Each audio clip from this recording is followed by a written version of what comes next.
Hello बच्चों, let's read this question and the question says that write the coordinates of the in center of the triangle having its vertices at 0, 0, 5, 0 and 0, 12। तो आइए अब इस question को यहाँ पर हम सॉल्व कर लेते हैं। इस क्वेश्चन में हमसे कहा गया है कि यहाँ पर हमें कोऑर्डिनेट्स बताने हैं इन सेंटर ऑफ ट्राइंगल के जिसके वर्टिसेस हैं 0, 0, 5, 0 और 0, 12। तो यहाँ पर हम की कॉन्सेप्ट यूज करेंगे, concept that in center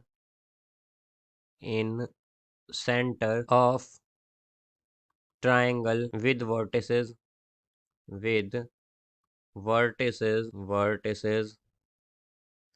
a x1 y1 b x2 y2 and c x3 y3 is equal to a x1 plus b x2 plus c x3 by a plus b plus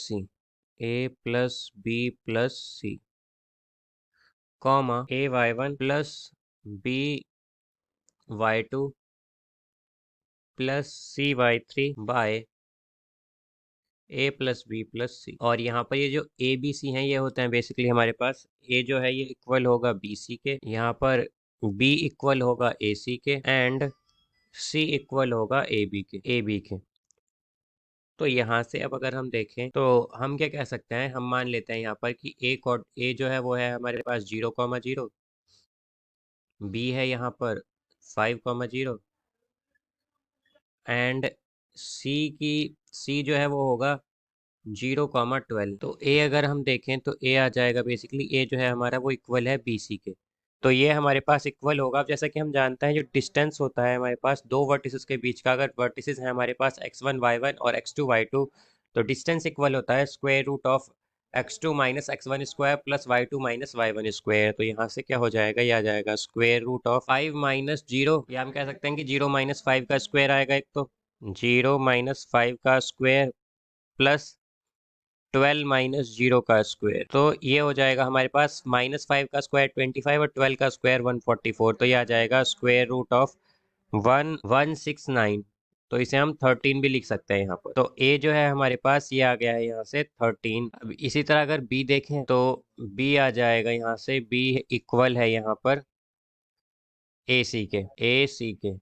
तो ये होगा square root of 0 minus 0 करेंगे तो 0 ही होगा, तो 0 square 0 ही होता है, फिर प्लस देन ये आएगा 12 माइनस 0, तो 12, तो 12 का स्क्वायर होगा 144। तो ये आ जाएगा 144 का जो स्क्वायर रूट होता है, स्क्वायर रूट ऑफ 144 12 का इक्वल होता है, तो ये आ जाएगा 12।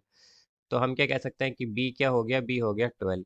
अब c अगर देखें तो c आएगा यहाँ पर हमारे पास ए बी। तो ए बी हमारे पास होगा यहाँ से square root of 0 minus 5, 5 minus 0 actually, तो क्या होगा 5 का स्क्वायर होता है 25, देन प्लस 0 माइनस 0, तो 0 माइनस 0 का स्क्वायर 0 ही होगा। तो ये आएगा हमारे पास 25 का जो स्क्वायर रूट होगा बेसिकली ये 5 आ जाएगा।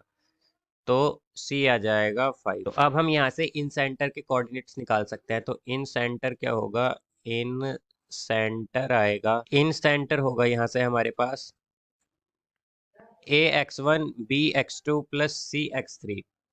तो ए क्या आया है हमारे पास, ए आया है यहाँ से 13, तो ये आएगा 13 x1, x1 हमारा 0 है तो इनटू में होगा यहाँ पर 0, देन प्लस बी है हमारे पास 12 इनटू x2 आएगा, तो x2 है हमारे पास 5, देन प्लस सी है हमारे पास 5 इनटू में x3 है 0। तो और डिवाइड में आता है a प्लस बी प्लस सी, यानी कि 13 plus 12 plus 5।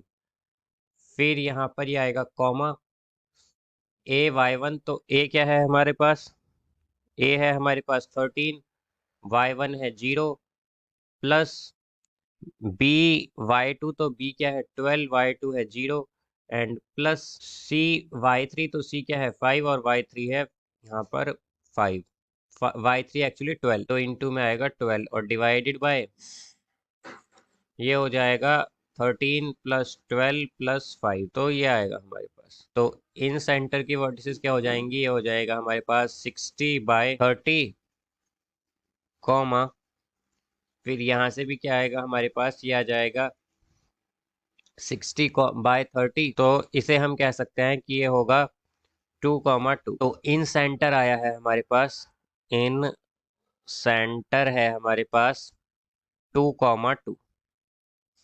So I hope you understood it well. Best of luck. Thank you.